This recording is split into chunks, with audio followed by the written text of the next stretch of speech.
स्वागत है आप सभी का हमारे YouTube चैनल नर्सिंग ज्ञान कोर्स में। मेरा नाम है चंदन और आप देख रहे हैं जीएनएम फर्स्ट ईयर वालों के लिए फंडामेंटल ऑफ नर्सिंग से कुछ इंपॉर्टेंट क्वेश्चंस को। आशा करते हैं वीडियो पसंद आएगा। अगर वीडियो पसंद आता है तो हमारे चैनल को जरूर सब्सक्राइब कीजिए, साथ ही वीडियो को लाइक तथा अपने दोस्तों में भी जरूर शेयर कीजिए। दोस्तों, लगातार हम लोग जो हैं अभी फंडामेंटल ऑफ नर्सिंग पे अपने ध्यान को केंद्रित किए हुए हैं।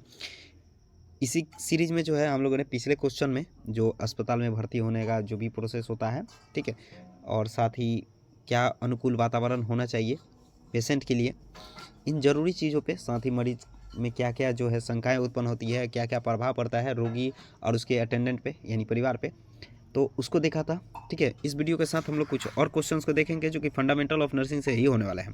ठीक है, तो चलिए बढ़ते हैं आज के क्वेश्चंस की तरफ। दोस्तों, इस वीडियो के साथ हम लोग जो है पहला क्वेश्चन के तौर पे अस्पताल में भर्ती यानी एडमिशन इन हॉस्पिटल को देखेंगे। ठीक है, किसी भी पेशेंट का अगर अस्पताल में प्रवेश होता है, दाखिला होता है, उसी को हम लोग भर्ती बोलते हैं और उसका पर्पस होता है उसका रोग का निदान करना और उपचार करना। ठीक है, यानी उसके बीमारी को पहचानना और उसका उचित उपचार करना ही जो है वो पर्पस होता है किसी भी अस्पताल में भर्ती होने का। ठीक है, अर्थात रोगी को उसके रोगी के निदान व उपचार करने के लिए अस्पताल में प्रवेश या दाखिला देने को ही हम लोग भर्ती यानी एडमिशन के नाम से जानते हैं। इसके अंतर्गत रोगी की जांच करना, बीमारी का निदान व इलाज करना और जो स्वास्थ्य देखभाल है या सेवा है उसको करना, ये सब शामिल होता है। ठीक है, तो एडमिशन इन हॉस्पिटल जो है वो होता है किसी रोगी का जो है उसके रोग के निदान और उपचार करने के लिए अस्पताल में प्रवेश या दाखिला देने को ही हम लोग बोलते हैं। इसके अंतर्गत उस रोगी की जांच करते हैं पूरा, उसके बाद बीमारी का निदान करते हैं, इलाज करते हैं, सेवा देखभाल इत्यादि जो है शामिल होता है। अब इसका पर्पस क्या होता है? ठीक है, तो जैसा कि हमने बताया कि इसका मेन पर्पस जो होता है उसका बीमारी का ढूंढना या उसकी बीमारी को जो है निदान करना और उसका उचित उपचार जो करना है, सबसे मेन मकसद वही होता है। तो अगर और भी उद्देश्य देखा जाए, पर्पस देखा जाए, तो इसमें सबसे पहला जो है रोगी का आकस्मिक यानी इन्वेस्टिगेशन व डायग्नोसिस करना।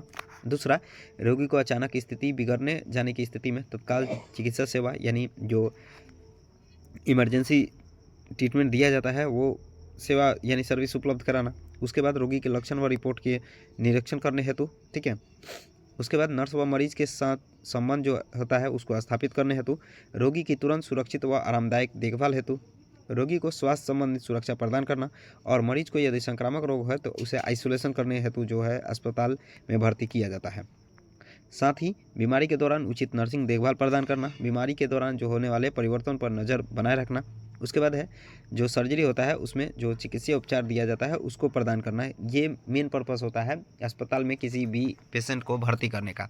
ठीक है, तो ये कुछ हो गए पर्पस ऑफ जो एडमिशन होता है उसका बात, जिसमें रोगी की आकस्मिक जांच यानी इन्वेस्टिगेशन और डायग्नोसिस, उसके बाद अचानक स्थिति बिगड़ जाए तो उस स्थिति में तत्काल चिकित्सीय सेवा उपलब्ध कराने हेतु जो है वो पर्पस रहता है किसी भी मरीज का अस्पताल में भर्ती के लिए। उसके बाद रोगी के लक्षण व रिपोर्ट का जो है निरीक्षण करना। उसके बाद नर्स व मरीज के बीच संबंध स्थापित करने हेतु रोगी की तुरंत सुरक्षित व आरामदायक देखभाल, रोगी को स्वास्थ्य संबंधित सुरक्षा प्रदान करना और मरीज को यदि संक्रामक रोग है तो उसे आइसोलेशन करने के लिए जो है वो अस्पताल में भर्ती किया जाता है। साथ ही बीमारी के दौरान उचित नर्सिंग देखभाल प्रदान करना या उचित देखभाल प्रदान करना, साथ ही बीमारी के दौरान होने वाले परिवर्तन पर नज़र बनाए रखना और मरीज को सरल चिकित्सीय उपचार प्रदान करने हेतु भी जो है वो पर्पस होता है एडमिशन का यानी भर्ती का। अब भर्ती के कितने प्रकार होते हैं उसको देखेंगे। तो भर्ती के मुख्य जो प्रकार होते हैं उसमें सबसे पहला जो आता है वो होता है सामान्य भर्ती, यानी जिसे हम लोग रूटीन चेकअप के लिए एडमिशन लेते हैं वो बोलते हैं। ठीक है, यह भर्ती जो प्रक्रिया होती है वो ओपीडी में होता है, यानी आउट पेशेंट जो डिपार्टमेंट होता है वहाँ से शुरू होता है। इस प्रकार की भर्ती में रोगी को रोग के सही निदान करने के लिए भर्ती किया जाता है। यदि मरीज की स्थिति ज़्यादा गंभीर है तो उसे सही तरीके से चिकित्सीय उपचार या शल्य क्रिया के लिए अस्पताल में भर्ती कर लिया जाता है। इसमें रोगी की समस्या देखकर उसका इलाज किया जाता है, जैसे डायबिटीज़ हो गया, अस्थमा हो गया, ब्लड प्रेशर हो गया आदि के रोग के लिए जो है रूटीन एडमिशन लिया जाता है। इसमें पर्पस यही रहता है कि उस रोगी के रोग का सही निदान किया जाए और तभी जाके है भर्ती लिया जाता है। इसका जो शुरुआत होता है वो ओपीडी से शुरू होता है, यानी आउट पेशेंट डिपार्टमेंट से शुरू होता है। जितना ज़्यादा गंभीर होता है उतना ही सही तरीके से उसके इलाज के लिए उसको भर्ती लिया जाता है। इसमें जैसे रोग होते हैं उसमें मधुमेह आ गया, अस्थमा हो गया, ब्लड प्रेशर, ये जो रोगी होते हैं उनको हम लोग इस एडमिशन के थ्रू भर्ती लेते हैं, यानी रूटीन एडमिशन के थ्रू। दूसरा होता है इमरजेंसी एडमिशन यानी आपातकालीन भर्ती, जिसमें अस्पताल के आपातकालीन विभाग यानी इमरजेंसी डिपार्टमेंट में उन मरीजों को भर्ती किया जाता है जिन्हें गंभीर स्थिति में तत्काल चिकित्सा की जरूरत या दुर्घटना के मामले में होती है, जैसे हार्ट अटैक वगैरह आ गया, या लेबर पेन वगैरह आ गया, या पॉइजनिंग है, या फिर रोड एक्सीडेंट वगैरह है, या किसी भी तरह का एक्सीडेंट है जिसमें गंभीर रूप से घायल है, उसको तत्काल ट्रीटमेंट का ज़रूरत है, ठीक है, मेजर ट्रीटमेंट का। तो वैसे पेशेंट का जो है इस तरह के जो एडमिशन है उसमें लिया जाता है। इसको हम लोग बोलते हैं इमरजेंसी एडमिशन यानी आपातकालीन भर्ती, जिसमें आपातकालीन स्थिति में जो है मरीजों को भर्ती लिया जाता है, जैसे उनके साथ कोई दुर्घटना हो गया है या हार्ट अटैक वगैरह आया है, ठीक है, लेबर पेन वगैरह हो रहा है, वो पॉइजनिंग वगैरह हो गया है, यानी वो जो मरीज है उसने पॉइजन ले लिया है, तो उस स्थिति में या फिर जले हुए पेशेंट का जो है वो आपातकालीन स्थिति में जो है भर्ती लिया जाता है। इसी को हम लोग बोलते हैं आपातकालीन भर्ती यानी इमरजेंसी एडमिशन। उसके बाद आता है स्थानांतरण भर्ती यानी ट्रांसफ़र एडमिशन। किसी दूसरे अस्पताल से अगर किसी अन्य अस्पताल में जब आदमी आता है तो उसको बोलते हैं हम लोग ट्रांसफ़र एडमिशन, ठीक है। तो ये जो होता है वो बीमारी की गंभीरता को देखते हुए और उसको ट्रांसफ़र किया जाता है। तो या फिर ऐसा भी होता है कि एक यूनिट से जो है दूसरी यूनिट यानी आउट पेशेंट से आईपीडी वगैरह में शिफ्ट किया जाता है, ठीक है। तो इसको बोलते हैं हम लोग ट्रांसफ़र एडमिशन। तो ये होता है मेनली भर्ती जो होता है यानी एडमिशन जो होता है वो 3 प्रकार का। एक होता है सामान्य, जो रूटीन चेकअप वगैरह के लिए लिया जाता है। एक होता है इमरजेंसी में लिया जाता है एडमिशन। उसके बाद एक आता है एक अस्पताल से दूसरे या एक यूनिट से दूसरे यूनिट में जो है ट्रांसफ़र किया जाता है वो एडमिशन। चलिए अब आगे बढ़ते हैं। अगला है अस्पताल में रोगी के भर्ती करने के प्रमुख सिद्धांत, यानी क्या क्या प्रिंसिपल होते हैं एडमिशन लेने के, उसको अब हम लोग देखने वाले हैं। तो इसमें सबसे पहला जो होता है वो होता है मरीज को अस्पताल में भर्ती करने से पहले मरीज की यूनिट की देखभाल व साफ सफाई करनी चाहिए। साथ ही मरीज को यूनिट में उसकी गोपनीयता यानी प्राइवेसी बनाए रखनी चाहिए। मरीज की यूनिट में हवा, तापमान, प्रकाश आदि की जो है समुचित व्यवस्था होनी चाहिए। साथ ही मरीज के पहने हुए गहने, आभूषण, घड़ी या कीमती चीज़ें नर्स की उपस्थिति में उसके परिजनों को जो है सौंप देनी चाहिए। मरीज को उसकी यूनिट में रखी हुई सभी वस्तुओं से भली भांति परिचित करवा देना चाहिए ताकि मरीज को असुविधा ना हो। साथ ही इमरजेंसी कंडीशन हो तो उस स्थिति में मरीज को तत्काल जो है उपचार प्रोवाइड कराना चाहिए। नर्स को मरीज से अच्छे पारस्परिक संबंध यानी गुड इंटरपर्सनल रिलेशनशिप बनाए रखना चाहिए। साथ ही मरीज को डर कम करने के लिए उसके यूनिट में भर्ती अन्य मरीजों से व स्वास्थ्य दल से अन्य सदस्यों से है आइडेंटिफिकेशन करा लेना चाहिए यानी परिचय करा देना चाहिए। साथ ही अस्पताल में भर्ती मरीज की नापसंद और पसंद का भी ध्यान रखना चाहिए। नर्स को मरीज के सामने हमेशा मुस्कुराकर बात करनी चाहिए। साथ ही अस्पताल में भर्ती मरीज के धार्मिक एवं सांस्कृतिक रीति रिवाज का भी सम्मान करना चाहिए। साथ ही मरीज को यह विश्वास दिलाना चाहिए कि उसे उचित उपचार दिया जा रहा है। तो ये कुछ हो गए जो भर्ती लिया जाता है, ठीक है। उसमें क्या क्या मेन प्रिंसिपल होते हैं उसका बात, जिसमें मरीज को यूनिट की देखभाल और साफ सफाई करने के लिए जो है मरीज को अस्पताल में भर्ती करना चाहिए। उसके बाद मरीज को यूनिट में उसकी गोपनीयता बनाए रखनी चाहिए। साथ ही मरीज की यूनिट में हवा, तापमान, प्रकाश आदि की जो है समुचित व्यवस्था होनी चाहिए। उसके बाद मरीज के पहने हुए गहने, आभूषण, घड़ी या कीमती जो चीज़ें होती हैं नर्स की उपस्थिति में उसके परिजनों को जो सौंप देनी चाहिए। साथ ही मरीज को उसकी यूनिट में रखी हुई सभी वस्तुओं से भली भांति पा देना चाहिए ताकि मरीज को असुविधा ना हो।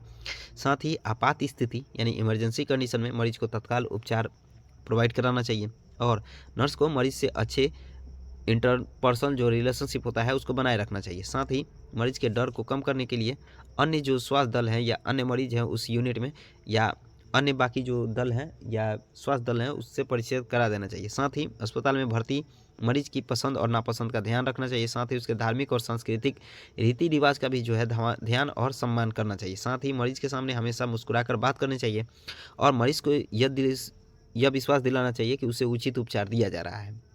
चलिए अब आगे बढ़ते हैं। अगला है रोगी की भर्ती प्रक्रिया, ठीक है, यानी प्रोसीड्यूर ऑफ पेशेंट। तो जो प्रोसीड्यूर होता है पेशेंट को एडमिशन का, उसमें 2 कंडीशन आते हैं। एक कंडीशन होता है वो होता है सामान्य और एक होता है इमरजेंसी, ठीक है। एक नॉर्मल जो होता है जनरल जिसे बोलते हैं और एक होता है इमरजेंसी। जो जनरल कंडीशन होता है उसके अंतर्गत रोगी अस्पताल के बाह्य रोगी विभाग यानी ओपीडी में चिकित्सक से परामर्श लेने आता है। वह अपनी बीमारी से संबंधित विचार चिकित्सक के सामने रखता है। वह उससे सही उपचार की जो है आशा करता है। इस विभाग में डॉक्टर रोगी का निदान करता है तथा आवश्यकता अनुसार उसे उपचार लिख दिया जाता है तथा ज़रूरत होने पर ही जो है भर्ती की सलाह दिया जाता है। तो ये हो गया जनरल कंडीशन। इसमें भर्ती जो है विशेष कंडीशन में ही लिया जाता है जब ज़रूरत होता है तब, अन्यथा उसको उचित उपचार और उसी जो सलाह है उसको लिख के या फिर समझा के और उसको छोड़ दिया जाता है। ये जो सेवा होती है वो ओपीडी में दिया जाता है चिकित्सक और जो स्वास्थ्य दल होते हैं उसके थ्रू।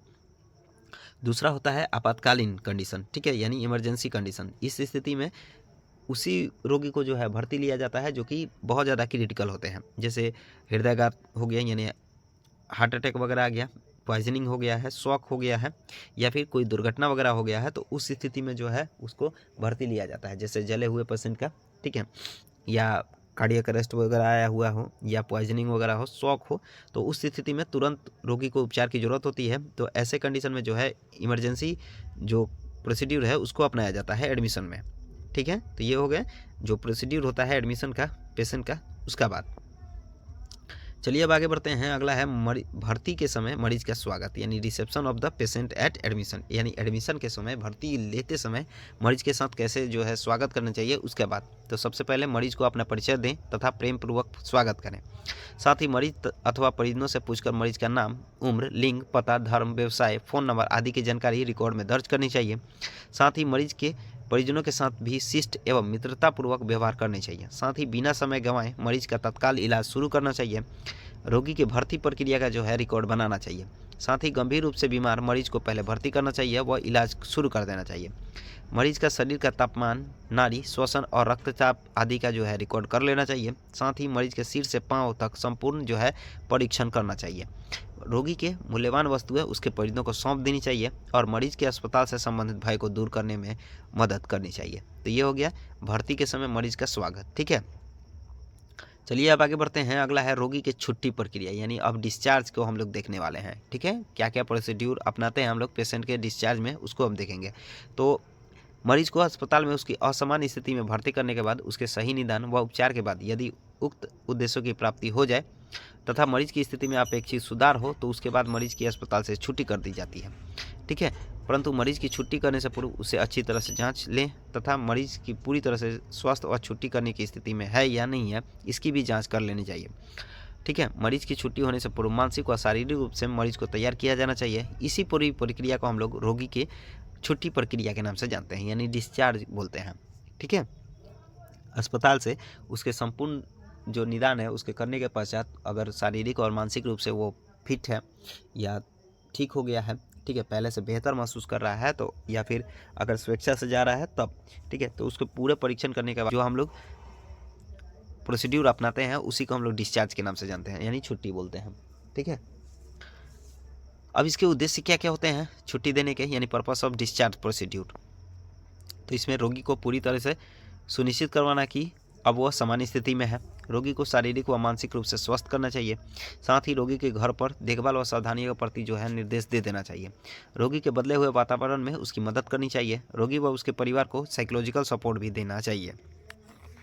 साथ ही स्वास्थ्य संबंधित वातावरण को छुट्टी के बाद भी बनाए रखना चाहिए। साथ ही रोगी के संकेत, सूचना एवं निर्देशन के दौरान देखभाल सुनिश्चित करने चाहिए। तो यही जो होता है मेन पर्पस होता है डिस्चार्ज का। चलिए अब आगे बढ़ते हैं। अगला है छुट्टी या डिस्चार्ज के प्रकार, यानी क्या क्या टाइप होते हैं डिस्चार्ज का, उसको अब हम लोग देखेंगे। तो एक होता है रिलीविंग, ठीक है। रिलीविंग जो होता है वो सामान्य प्रकार का डिस्चार्ज होता है। इसे नॉर्मल जो डिस्चार्ज बोलते हैं, ठीक है। इसमें मरीज के पूर्ण रूप से अपना इलाज करवाकर ठीक होकर तथा अस्पताल का पूरा बिल देकर जाता है, जो कि डिस्चार्ज डॉक्टर के द्वारा किया जाता है। तो पहला होता है रिलीविंग, जो कि नॉर्मल डिस्चार्ज होता है। दूसरा होता है चिकित्सक के सलाह के विपरीत, यानी जिसे हम लोग लामा बोलते हैं, यानी लीव अगेंस्ट मेडिकल एडवाइस, ठीक है। बहुत बार ये आता है कि लामा का फुल फॉर्म बताइए, तो इसका फुल फॉर्म जो होता है वो होता है लीव अगेंस्ट मेडिकल एडवाइस, यानी चिकित्सक के सलाह के विपरीत जो छुट्टी लिया जाता है उसको हम लोग लामा बोलते हैं। इस प्रकार के डिस्चार्ज से यह पता चलता है कि मरीज अस्पताल में नहीं रुकना चाहता है या फिर उसके अटेंडेंट जो है नहीं रुकना चाहते हैं और डॉक्टर के सलाह के विपरीत अस्पताल छोड़ना चाहता है। इससे छुट्टी करने से पहले मरीज को उसकी स्थिति के बारे में बताना चाहिए और मरीज से व उसके परिजनों से भी सिग्नेचर ले लेना चाहिए, ताकि बाद में किसी भी परेशानी के लिए मरीज जो है खुद जिम्मेवार हो, ठीक है। तो ये होता है चिकित्सक के सलाह के विपरीत, जिसे हम लोग लामा बोलते हैं। तीसरा जो होता है छुट्टी का प्रकार वो होता है निवेदन पर छुट्टी, यानी डिस्चार्ज ऑफ रिक्वेस्ट, ठीक है। ऐसे स्थिति में अगर मरीज जो है वो अपने इलाज को कंटिन्यू नहीं रखना चाहता है या कोई वजह आ गया है तो उस स्थिति में वो डॉक्टर से आग्रह करता है छुट्टी का, ठीक है। तो इसे हम लोग बोलते हैं डिस्चार्ज ऑफ रिक्वेस्ट।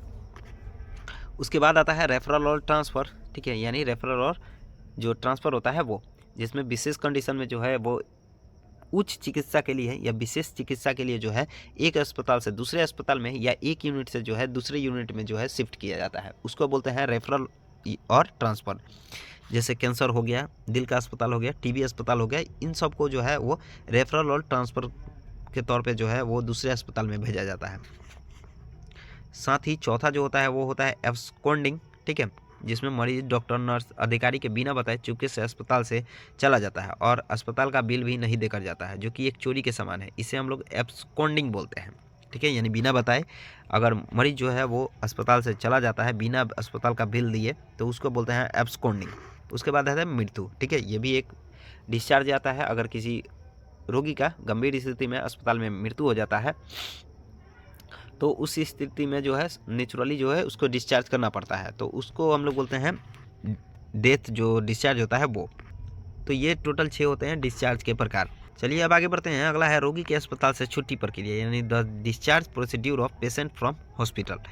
तो किन किन बातों को ध्यान रखना चाहिए अस्पताल से छुट्टी लेते समय या करते समय? तो सबसे पहले नर्स को ये सुनिश्चित कर लेना चाहिए कि डॉक्टर का लिखित आदेश जो है डिस्चार्ज के लिए आ गया है या नहीं। साथ ही यह सुनिश्चित करना चाहिए कि रोगी के परिजन दिशा निर्देश समझ गए हैं कि नहीं, जैसे दवा देना, भोजन या व्यायाम कराना, ये सब। साथ ही अगर रोगी डॉक्टर के सलाह के विरुद्ध अस्पताल छोड़ना चाहता है तो उसे लिखित में ले लेना चाहिए, जैसे लामा के कंडीशन में। उसके बाद रोगी का निजी सामान जो है उसे सौंप देना चाहिए। साथ ही रोगी के द्वारा अस्पताल का सामान उपयोग किया हो तो छोड़ने से पहले जाँच कर वापस ले लेना चाहिए। साथ ही छुट्टी से पहले मरीज द्वारा अस्पताल का बिल जमा करवाना चाहिए। नर्स द्वारा मरीज के सारे रिकॉर्ड तैयार कर लेना चाहिए। यदि मरीज कमज़ोर है या चल फिर नहीं सकता है तो उसे व्हीलचेयर की एबिलिटी जो है वो अवेलेबल कराना चाहिए। साथ ही दवाइयों एवं उपचार के बारे में निर्देश स्पष्ट रूप से छुट्टी जो सर्टिफिकेट होता है उस पर लिख देना चाहिए। साथ ही आहार विभाग को मरीज की छुट्टी के विषय में सूचना कर देना चाहिए। तो ये हो गया डिस्चार्ज के प्रोसीड्यूर होता है पेशेंट का, उसका बात, ठीक है। अब आगे बढ़ेंगे। अगला है छुट्टी प्रक्रिया में नर्स के कार्य और भूमिका, यानी क्या क्या रोल होता है एक नर्स का डिस्चार्ज प्रोसीड्यूर में, उसको अब हम लोग देखेंगे। तो सबसे पहले नर्स रोगी की छुट्टी के लिए तैयार करती है। दूसरा, रोगी को व उसके परिजनों को साइकोलॉजिकल जो है तैयार करती है। रोगी को दी जाने वाली दवाइयाँ व अन्य उपचार उसे यानी मरीज को तथा उसके परिजनों को जो है समझाती है या समझाते हैं। साथ ही रोगी के लिए स्वच्छ वातावरण के बारे में भी बताते हैं। रोगी को सावधानी बरतना समझाती है। साथ ही रोगी और उसके परिवार को सावधानीपूर्वक घरेलू उपचार के बारे में बताती हैं। साथ ही स्वास्थ्य संबंधित शिक्षा प्रदान करती हैं। रोगी का निजी सामान उसे प्रेम पूर्वक सौंपती है।